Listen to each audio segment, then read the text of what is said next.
You told the detectives, "I love that woman more than life." Right. Did you really mean that? You did. Still to the day. Still to the day. Yes, sir. Stop a second. I can only tell you the number of domestic homicide suspects that have said something similar, that they truly loved their wife or their girlfriend. Former FBI agent Brad Garrett has spent decades trying to understand the mind and motives behind violent killers. This is hard for people to understand, that you could actually love and care for somebody and actually miss them. In the middle of that, you have brutally killed them. In his twisted reality, it's genuine emotion. Did you love Lisa or did you hate her? I love Lisa to the day, sir. Because you told the police, "I was actually waiting for Lisa to die of natural causes." I was actually waiting on Lisa to die of natural causes, because in reality, I hated her that.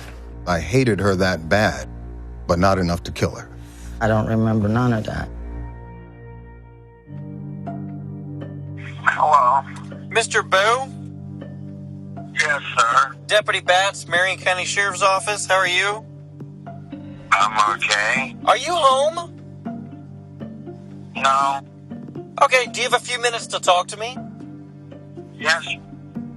Trying to talk to you about your missing wife.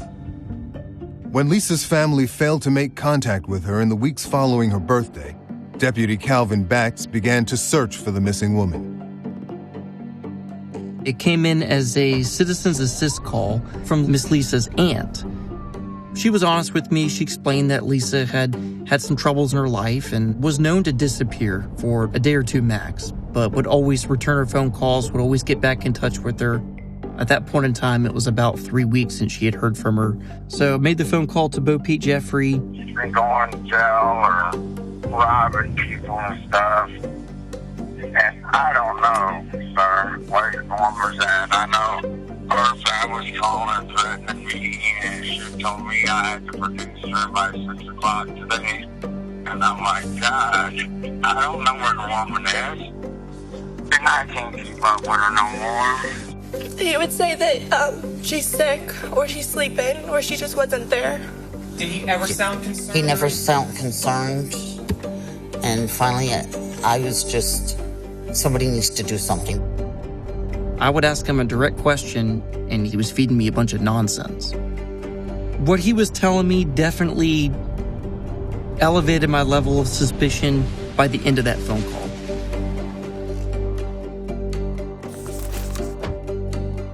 Bat's investigation quickly led police to this trailer park and to this pristine trailer was today. I'm in here for first-degree murder.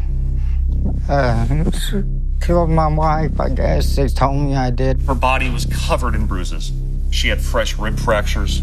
She had hemorrhages in her head, shoulders, back. What would make you grab her by the hair, by your own admission, drag her through the trailer, and hurl her through a closet door? I don't remember doing that, sir. You gotta understand. Because you told the police that. Yeah, I know. Do you accept that you did that? No, I don't accept it because I don't think I done that. It's a man who's in love, who's in a tumultuous relationship, and who snaps. I put it on the beat out of her. I call the wife Sally.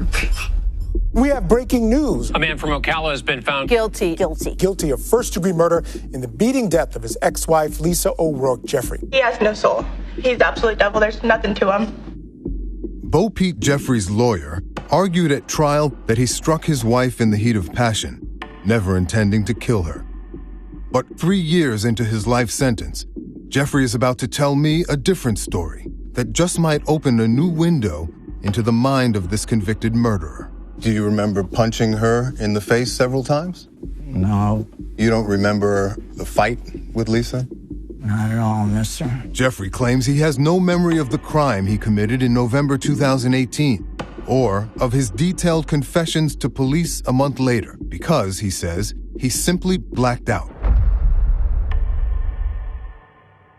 If you were me, would you believe you?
From the soft, sandy shoreline of the Sunshine State, it's hard to imagine anything but bliss.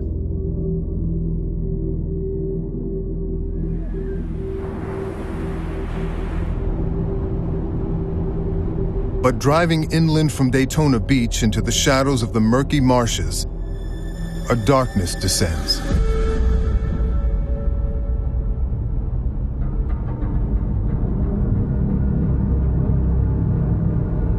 I'm meeting a killer here at the Tomoka Correctional Institution.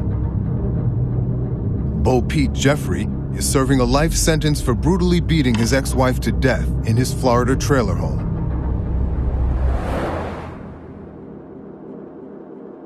He wants to talk, he says, to correct the record and raise questions about his conviction. Clock starts now, right? I want to get inside his head to understand how this domestic homicide happened. But we only have 1 hour, and the clock is ticking. We're here because we really want to understand the mindset and motivations behind your actions. Yes, sir. Why are you here talking to us today? I'm in here for first-degree murder. Killed my wife, I guess. They told me I did. I'd like to come to that night in a little bit, but first I'd like to learn a little bit more about you. Is that all right? What was your upbringing like? Happy home, unhappy home? I never really had a home. We travel. We're gypsies, so we travel around, different language, everything. Jeffrey descends from a long line of Romany or so-called gypsy travelers and a hard-scrabble nomadic lifestyle. Where does the name Bo Pete come from?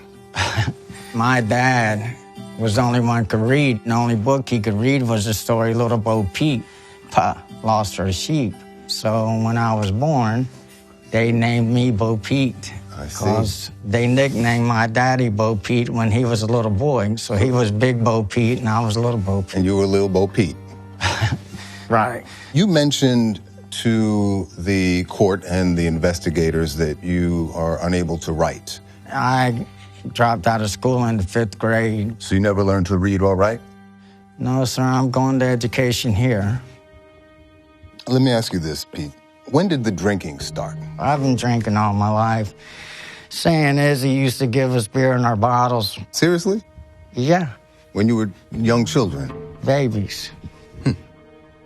You had, over the course of your life, at least 5 DUIs, right? I have probably, but yeah, I've had quite a few DUIs. And you've had a bit of other previous trouble with the law, right? Yeah.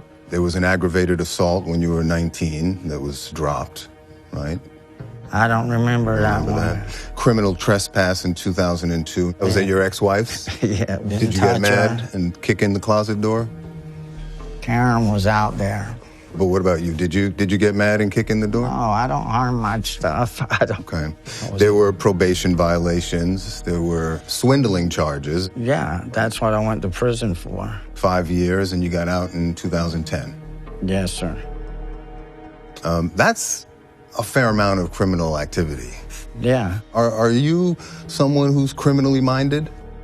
No, I would just say all of those things there is sort of what I do for a living. Charging people for not doing enough work for what you charge them for. Right. It's called theft by deception. Traveling scammers preying on unsuspecting Floridians. They do shoddy work or incomplete work or no work at all. I just hope nobody else lets these people come in and scam them like they did me. Jeffrey was brought up in the asphalt paving business, a trade he says was handed down in his traveling community. We was raised in laying asphalt driveways. It's what we did all of our lives. So I got a truck when I was 13 years old in Waco, Texas, and I've been knocking on doors ever since. But his business model was swindling elderly homeowners, a felony crime that sent him to prison. And then, a couple years after you got out, you met Lisa, right?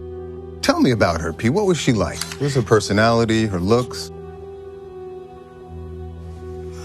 Lisa was my dream woman, I'll put it that way. Your dream woman? Just the way she talked, she was cheerful, and she You know, she was raised the way I did, raised in asphalt. We was like we was married all of our lives and known one another all of our life. Did you love Lisa or did you hate her? I love Lisa to the day, sir. Because